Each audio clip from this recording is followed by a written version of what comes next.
In una città come Roma, dove la storia pervade ogni strada e ogni pietra, alcune delle figure storiche che l'hanno popolata in vita pare che ancora lo facciano in forma di spirito o di fantasma.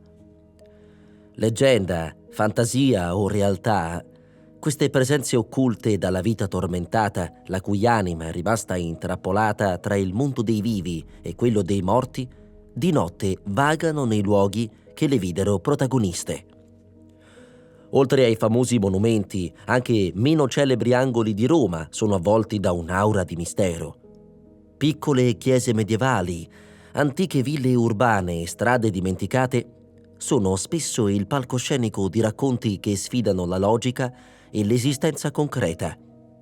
Storie di figure avvolte in mantelli che svaniscono all'improvviso, odori di fiori freschi in stanze chiuse da anni, o il suono di catene che si trascinano lungo le pavimentazioni di pietra, sono solo alcuni esempi di come il passato romano continui a vivere mescolandosi visibilmente con la realtà quotidiana della città. Queste narrazioni, sebbene possano essere facilmente scartate come frutto di superstizione o di fantasia, hanno un impatto palpabile sulla percezione del passato di Roma. Esse arricchiscono il tessuto culturale della città, offrendo una dimensione più profonda e complessa che va oltre la semplice storia documentata. Per chi visita Roma, questi racconti trasformano ogni passaggio in un'avventura, un viaggio non solo attraverso lo spazio, ma anche attraverso il tempo, dove ogni passo può condurre ad un incontro inaspettato con i secoli passati. Cominciamo allora questo percorso, sulle tracce delle anime inquiete e dei loro misteri, che al calare della notte escono allo scoperto per infestare le strade e le piazze più famose della capitale.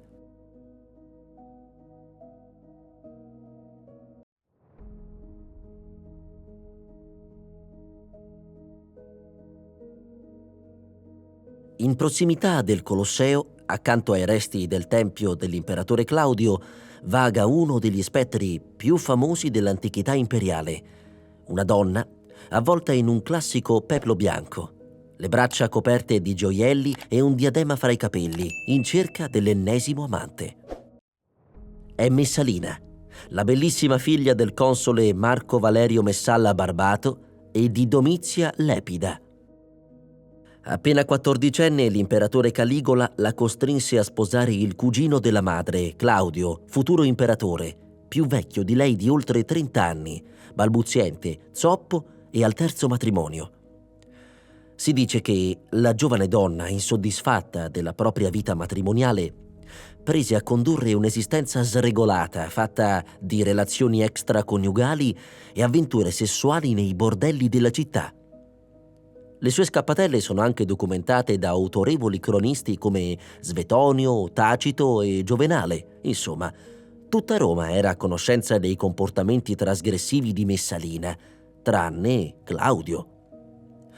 Quando la ragazza si innamorò del console Gaio Silio, tanto da simulare con lui un matrimonio, l'imperatore decretò la sua morte.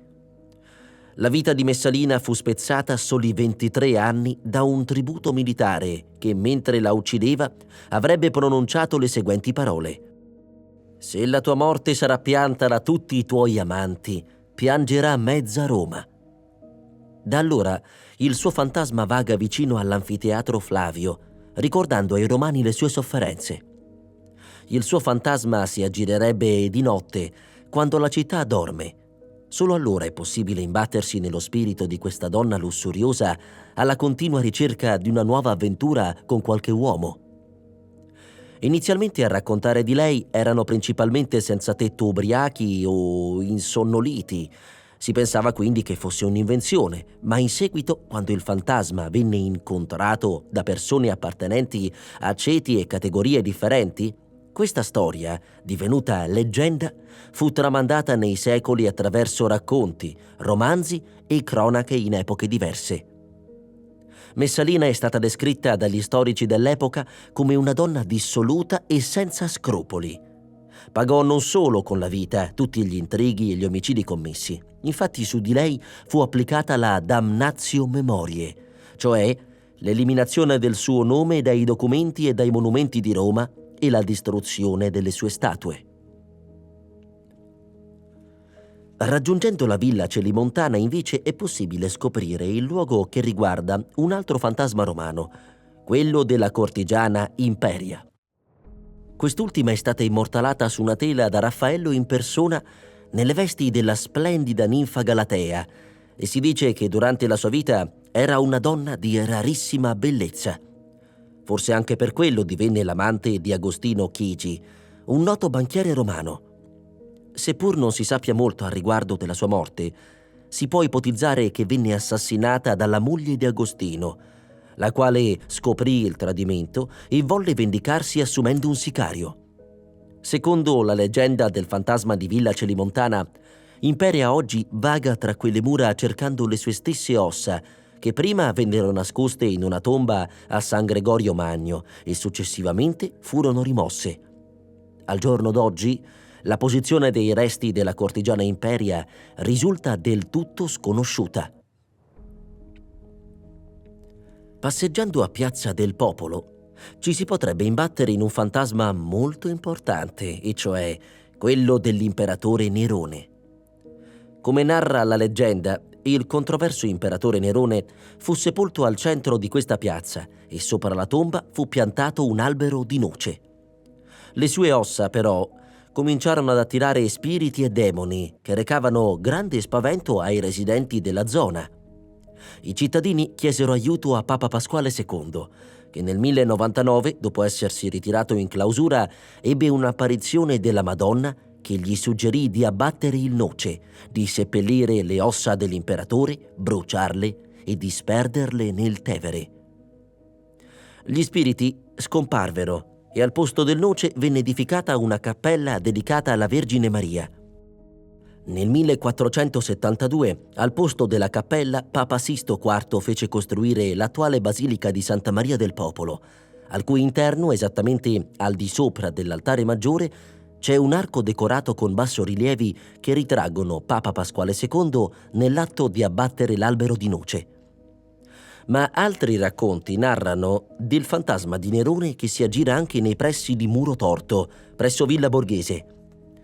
Muro Torto per gran parte del Medioevo fu chiamato Sepulcrum Neronis, poiché si riteneva che l'imperatore romano in realtà fosse sepolto in questa zona maledetta e a causa della persecuzione ai danni dei cristiani fu considerato una manifestazione del maligno. Secondo questa leggenda, sarebbe quindi possibile vedere il fantasma di Nerone vagare desolato tra i prati del Muro Torto, magari insieme a due spettri con la testa mozzata, che sarebbero le anime di due carbonari, Angelo Targhini e Leonida Montanari, condannati per lesa maestà e ghigliottinati in Piazza del Popolo nel 1825 e che di notte vengono avvistati sotto le mura con le loro teste sotto braccio. Sembrerebbe che anche Giulio Cesare, il famoso imperatore romano, faccia parte della schiera di fantasmi che affollano le vie della città eterna. Dopo la morte, le sue ceneri furono raccolte in un'ampolla di piombo, che fu poi posta sulla sommità di un obelisco posizionata in un secondo momento nel circo di Caligola. Secondo la leggenda, il fantasma di Giulio Cesare sarebbe rimasto chiuso nell'ampolla assieme alle sue ceneri per più di 1500 anni. Ma poi, quando nel 1585 Papa Sisto V fece spostare l'obelisco in piazza San Pietro, fece anche forare l'ampolla per scoprire cosa ci fosse al suo interno. Subito le ceneri di Giulio Cesare caddero e il suo spirito fu liberato. Sembra che da allora sia stato più volte avvistato in diverse zone della città, soprattutto nei dintorni dei fori imperiali. E tra le principali storie sui fantasmi di Roma poteva mai mancare quella di Bruto?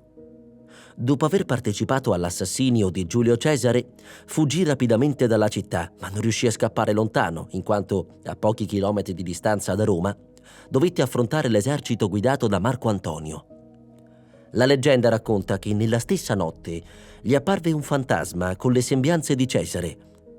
«Ci rivediamo a Filippi», gli disse. Com'è andata dopo lo sanno tutti. Bruto perse la battaglia e, rifugiandosi nel suo accampamento, si uccise per colpa dei numerosi rimorsi. Tutt'oggi, alcune persone raccontano che recandosi nella torre argentina, nel punto in cui ai tempi di Giulio Cesare c'era la curia di Pompeo, si può ascoltare la voce di questo personaggio, come se fosse trasportata dal vento. Il fantasma forse più famoso di Roma, ma anche con la storia più triste, è quello di Beatrice Cenci, giovane nobildonna romana di epoca tardo rinascimentale, la cui tragica vicenda ispirò pittori, tra cui Guido Reni, oltre a poeti e romanzieri come Shelley e Stendhal. Beatrice era la figlia del conte Francisco Cenci, un uomo crudele che a causa della sua vita dissoluta sperperò presto tutto il suo patrimonio. Dopo essere finito in carcere ed essersi indebitato fino al collo, il conte decise di far rinchiudere la figlia in un castello a Petrella Salto nel Lazio, per evitare che la ragazza decidesse di sposarsi, costringendolo a pagare la dote di nozze. La Cenci visse in stato di prigionia per anni, venendo spesso anche picchiata e violentata dal padre. Esasperata dagli abusi, decise di denunciarlo, ma le sue richieste di aiuto caddero nel vuoto, sebbene chiunque a Roma sapesse che tipo di persona fosse Francesco Cenci. La situazione degenerò quando nel 1597 il duca, devastato dalla gotta e dalla rogna e sommerso di debiti, decise di ritirarsi a Petrella. Al colmo dell'esasperazione, Beatrice decise di uccidere il padre con l'aiuto della matrigna, di 2 suoi fratelli, del maniscalco e del guardiano del castello, il quale pare avesse una storia d'amore con lei. Ben 2 tentativi andarono a vuoto, ma il terzo risultò fatale per il duca, massacrato a colpi di mattarello e finito con chiodi e martello. I figli, nel tentativo di far passare la sua morte come un incidente, decisero di gettare il corpo da una balaustra. Il 9 settembre 1598 il corpo venne rinvenuto in un orto ai piedi della rocca e le ferite giudicate non compatibili con una semplice caduta. Indagando più a fondo anche con l'uso della tortura, gli inquirenti ottennero delle piene confessioni dai sospettati. Il processo sentenziò la condanna a morte di tutti gli indagati, la cui esecuzione per decapitazione ebbe luogo all'alba dell'11 settembre 1599 nella piazza di Castel Sant'Angelo. Il suo corpo fu sepolto nel cimitero di San Pietro in Montorio, in una tomba anonima, come era previsto per i condannati a morte. Ma la storia non finisce qui, perché Beatrice non trovò pace neanche dopo la morte. Nel 1798, durante l'occupazione francese, alcuni soldati entrarono a San Pietro in Montorio, distruggendo buona parte delle pietre tombali, tra cui quella di Beatrice. I suoi resti furono dispersi e mai più recuperati. Qualcuno riferì addirittura che il suo teschio fu usato come un pallone. Di lei non rimane più nulla, se non il cesto di vimini in cui è caduta la sua testa recisa e che è ancora oggi conservato nella chiesa di San Giovanni Decollato. Da allora ogni anno, nella notte tra il 10 e l'11 settembre, c'è chi giura di aver visto il fantasma della giovane donna camminare avanti e indietro lungo il ponte che conduce a Castel Sant'Angelo, con la propria testa recisa in mano. Secondo alcuni apparirebbe anche sugli spalti della rocca di Petrella Salto e in una particolare occasione fu avvertita la sua presenza pure all'interno di Palazzo Borghese. Altro famoso fantasma di Roma è quello di Donna Olimpia Maidalchini Panfili. Olimpia fu destinata al convento dalla sua famiglia. Lei però, esattamente come la monaca di Monza, non desiderava per se stessa quello stile di vita. Per questa ragione rifiutò di prendere i voti, accusando il direttore spirituale del convento di tentata seduzione e causandone la sospensione a divinis. Originaria di una famiglia di Viterbo di modeste condizioni, sposò a 20 anni, in seconde nozze, Panfilio Panfili, nobile romano più vecchio di lei di 27 anni e fratello del cardinale Giovanni Battista, che presto sarebbe diventato Papa Innocenzo X. Dal palazzo di famiglia, che affacciava direttamente su piazza Navona, regnava come una vera regina. tessendo trame politiche e manipolando gli eventi e il Papa. La sua forte influenza sul cognato era nota a tutti e ben presto divenne l'unica persona di cui egli si fidasse per ogni decisione. Ambasciatori, artisti, mercanti e politici sapevano che bisognava passare attraverso lei per essere introdotti alla corte del pontefice. Per questo la ricoprirono letteralmente d'oro e di doni di valore inestimabile. Ossessionata dal denaro, dal potere e dagli eccessi, accumulò enormi ricchezze senza curarsi delle maldicenze del popolo che la disprezzava e l'accusava persino di essere l'amante del Papa. Le sue fortune cessarono il 7 gennaio 1655, giorno della morte di Innocenzo X. Poche ore prima della morte del Papa, riempì 2 casse di monete d'oro, le caricò su una carrozza e fuggì dalla città per non farvi più ritorno. Alessandro VII, il Papa che succedette a Innocenzo, la invitò a restituire l'oro, ma ella rifiutò e venne esiliata a San Martino al Cimino, piccolo centro a nord di Roma dove morì di peste 2 anni dopo. Da allora ogni 7 gennaio il suo fantasma può essere avvistato sfrecciare a bordo di una carrozza nera in fiamme tra Piazza Navona e Ponte Sisto in direzione di Trastevere. Alla fine della corsa la carrozza carica di oro e monete e Donna Olimpia scompaiono nelle acque del Tevere, dove i diavoli la ripescano per condurla all'inferno. Proprio per via di questa leggenda, fino al 1914 il tratto della via Aurelia, compreso tra Villa Panfili e Porta San Pancrazio, era soprannominato Via Tiradiavoli e l'arco di Paolo V era detto Arco di Tiradiavoli. La sua figura divenne con il passare degli anni un sinonimo di avidità e di sete di potere. Le si attribuirono nefandezze di ogni genere, che ovviamente furono gonfiate a dismisura, demonizzando storicamente la sua figura ben al di là della reale portata del personaggio. Un altro fantasma celebre è quello della nobildonna romana Costanza Conti de Cupis, la cui presenza infesta il palazzo di famiglia, oggi Palazzo Tucimei, la cui porta posteriore affaccia direttamente su Piazza Navona. Dopo il matrimonio con il nipote del cardinale Giandomenico de Cupis, Costanza si trasferì in Via dell'Anima, nel palazzo di famiglia del marito, accanto alla chiesa di Sant'Agnese in Agone. Donna di indubbio fascino e avvenenza, era però conosciuta in città per un'altra caratteristica, la perfezione delle sue mani, considerate le più belle di Roma. Mani che, come si usava fare all'epoca, l'artista Bastiano volle riprodurre in un calco di gesso da tenere nella sua bottega in Via dei Serpenti, dove i romani si radunavano per poterle ammirare. Un giorno uno straniero, o, secondo un'altra versione della leggenda, un frate di San Pietro in Vincoli, affermò che la donna a cui appartenevano le avrebbe presto perdute, esclamando: «Se quella mano è umana, merita d'essere tagliata», probabilmente riferendosi al fatto che la gente ne avesse fatto una sorta di culto blasfemo. Quando la voce della profezia giunse all'orecchio di Costanza, questa ne fu terrorizzata.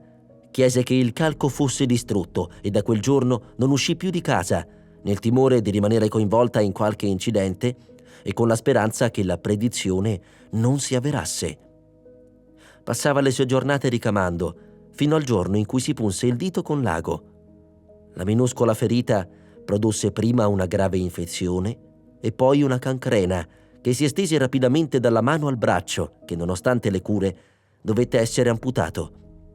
Purtroppo, quella mutilazione non fu abbastanza per salvarle la vita, perché l'infezione aveva già invaso il suo corpo, ormai debilitato. Costanza morì dopo pochi giorni, tra molte sofferenze. Si racconta che da allora, quando la luna rischiara la notte e le finestre dell'antico palazzo, da dietro i vetri di una finestra appaia la pallida forma della mano perfetta di Costanza. Dietro Piazza Farnese, in Vicolo delle Grotte, si aggira il fantasma di Giuseppe Balsamo, meglio noto come Alessandro Conte di Cagliostro. Ambizioso esoterista, alchimista e massone, ma anche guaritore, falsario e truffatore, la sua fama non era gradita alle alte gerarchie vaticane. Cagliostro conobbe la bellissima 17enne Lorenza Serafina Feliciani, sua futura moglie, in una casa di piacere situata proprio in Vicolo delle Grotte. Dopo il matrimonio, celebrato nel 1768 a San Salvatore in Campo, Lorenza cominciò ad accompagnarlo in Italia e in Europa, continuando, con il beneplacito di lui, a svolgere il suo lavoro, contribuendo così al bilancio familiare. Tornati a Roma nel 1789, Lorenza presentò denuncia nei confronti del marito, accusandolo di una lunga serie di reati, tra cui maltrattamenti, esercizio della magia, adescamento, truffa, sedizione ed eresia. Cagliostro fu arrestato e rinchiuso a Castel Sant'Angelo, dove subì addirittura 43 interrogatori. Al processo, Lorenza confermò le sue accuse e Cagliostro venne condannato per eresia. La pena prevista era la condanna a morte, che però fu commutata in reclusione a vita dopo la biura. Cagliostro scampò quindi alla morte, ma venne condannato al carcere in una cella senza porte, in cui fu calato da una botola sul soffitto e dove morì 4 anni dopo. Si dice che durante la notte Cagliostro torni in Vicolo delle Grotte chiamando disperatamente il nome della moglie dissoluta. Per quanto riguarda Lorenza Feliciani, questa fu assolta dalle accuse di favoreggiamento, ma fu confinata per 15 anni nel convento di Santa Apollonia. Dal 1806 fino alla morte avvenuta nel 1810, fece la portinaia al Collegio Germanico di Piazza Sant'Apollinare, in condizioni misere e dovendo sopportare il rimorso per le accuse rivolte a Cagliostro. La leggenda racconta di una donna col volto velato di nero, che percorre sempre lo stesso tragitto tra i vicoli di Trastevere e Piazza di Spagna, dove fu arrestato Cagliostro. È il fantasma di Lorenza che, con i suoi sussurri e lamenti, vaga disperata in cerca del marito. Poco prima del sorgere del sole, nei pressi di Castel Sant'Angelo, è facile imbattersi in uno strano personaggio avvolto da un manto scarlatto. È Giovanni Battista Bugatti, il leggendario Mastro Titta, il boia più famoso di Roma. Si dice che ami passeggiare presso i luoghi dove eseguiva le sentenze, ossia ai cerchi, vicino alla chiesa di Santa Maria in Cosmedin, in Piazza del Popolo, ma soprattutto nelle vicinanze di Ponte Sant'Angelo. Ai carnefici era però proibito abitare all'interno della cinta muraria cittadina, per evidenti motivi, ed erano per questo costretti a trovare alloggio al di là del Tevere, tra Castel Sant'Angelo e il Vaticano. Potevano attraversare il fiume e dirigersi in città solo in previsione di un'esecuzione. Mastro Titta, che abitava in Vicolo del Campanile 2, nel rione Borgo, quindi sulla sponda destra del Tevere, per prestare i propri servigi, doveva attraversare Ponte Sant'Angelo. Questo contribuì alla nascita di uno dei detti popolari più famosi, Mastro Titta passa ponte, che voleva dire che qualcuno quel giorno stesso sarebbe stato giustiziato. Tra il 1796 e il 1864, in 68 anni di onorata carriera, giustiziò oltre 500 condannati, per una media di 7 esecuzioni all'anno. Le sue pratiche letali includevano l'impiccagione, l'uccisione a colpi di mazza, la decapitazione con la ghigliottina e persino lo squartamento, riservato agli autori di crimini di particolare efferatezza, il cui cadavere in pezzi veniva esposto ai 4 angoli del patibolo. Tra il popolo romano che partecipava alle esecuzioni nacque una curiosa tradizione che durò fino al giorno in cui esse ebbero termine nel 1870. I padri di famiglia portavano i loro figli maschi ad assistere alle torture e alle morti dei condannati. Nel momento esatto in cui una testa saltava o qualcuno veniva appeso al cappio ed esalava l'ultimo respiro, il bambino riceveva uno sganassone, uno schiaffo, affinché gli si imprimesse nella memoria l'avvenimento e come monito di cosa gli sarebbe potuto capitare qualora intendesse mettersi nei guai con la giustizia. Si racconta che Mastro Titta talvolta offrisse una presa di tabacco al condannato di turno per metterlo a proprio agio e rendergli la sofferenza più sopportabile. Quindi, se doveste incontrare uno strano individuo a passeggio su Ponte Sant'Angelo che vi offre del tabacco da masticare, scappate a gambe levate, perché è Mastro Titta, il boia di Roma. E poi abbiamo la storia di Berenice, principessa ebrea della dinastia di Erode il Grande, nota per la sua irrequietezza in campo sentimentale, che riuscì ad incantare anche l'imperatore Tito, venutosi a trovare in Palestina per sedare le rivolte ivi scoppiate. Di ritorno a Roma, trionfante, Tito non mancò di esibire davanti agli occhi di tutti la sua preda di guerra, con l'intenzione di sposarla. Dopo diverso tempo, però, la ragion di Stato prevalse e Berenice fu allontanata da Roma. Questo amore contrastato ancora brucia nell'animo di Berenice, che si aggira nell'area del portico d'Ottavia in cerca del suo amante per ottenere così un tardivo risarcimento. Anche se nessun fondamento storico accredita il palazzo al vicolo scellerato come appartenenti ai Borgia, la fantasia popolare colloca qui molti degli intrighi e assassini che videro protagonisti i membri della famiglia del Papa Rodrigo Borgia, pontefice che infranse tutte le norme della moralità cristiana e che trasmise a concubine e figli. Da questo palazzo sarebbe uscito il figlio Juan per non rientrarvi più. Qui la figlia Lucrezia avrebbe posseduto i suoi amanti prima di ucciderli. Anche la stessa fine del Papa è avvolta nel mistero. Non è chiaro se il Papa morì per avvelenamento e i fatti che ebbero seguito continuarono ad alimentare il mistero. Si parla di demoni giunti a prelevare l'anima del defunto, di una rapida putrefazione del corpo e di un gonfiore fuori dal comune, tanto che il corpo venne rapidamente inumato di notte. L'uomo che vaga di notte avvolto nella tunica rossa e dal volto deforme intorno a Via Giulia e alla chiesa di Santa Maria di Via Monserrato, ultima destinazione dell'odiata salma, dovrebbe essere proprio quello del Papa. Anche la storia del Pantheon è legata ad eventi soprannaturali. Il Tempio di tutti gli dei nacque proprio a seguito di una visione avuta dal prefetto Marco Vipsanio Agrippa prima di guidare l'esercito romano in Persia. In seguito, nel 608, l'imperatore Foca ne fece dono a Papa Bonifacio IV. Quando il 13 maggio del 609 il Pantheon venne trasformato nella chiesa di Santa Maria ad Martires, all'atto della benedizione, alle note del Gloria in Excelsis, schiere di diavoli atterriti che da secoli vi abitavano indisturbati si sarebbero alzati in volo per uscire dall'apertura della cupola e non tornare mai più. Al Pantheon riposano alcuni personaggi illustri, ma anche i sovrani d'Italia. Sarebbe proprio lo spirito del re Umberto I ad aggirarsi da quelle parti nel giorno in cui ricorre l'anniversario della sua morte, avvenuta per mano dell'anarchico Gaetano Bresci il 29 luglio del 1900 a Monza. Il sovrano italiano, secondo i racconti, si manifesterebbe lasciando striature di bruciato. E anche la tomba di Raffaello, situata all'interno di questo antico tempio, è spesso al centro di tali storie. Il grande artista, amato e celebrato in vita, sembra non aver abbandonato del tutto il mondo dei vivi. Alcuni visitatori sostengono di aver percepito la sua presenza, una sorta di energia creativa che ancora permea l'aria, mescolandosi con l'odore antico di pietra e incenso. Le catacombe di Roma offrono un altro capitolo di questa narrazione spettrale.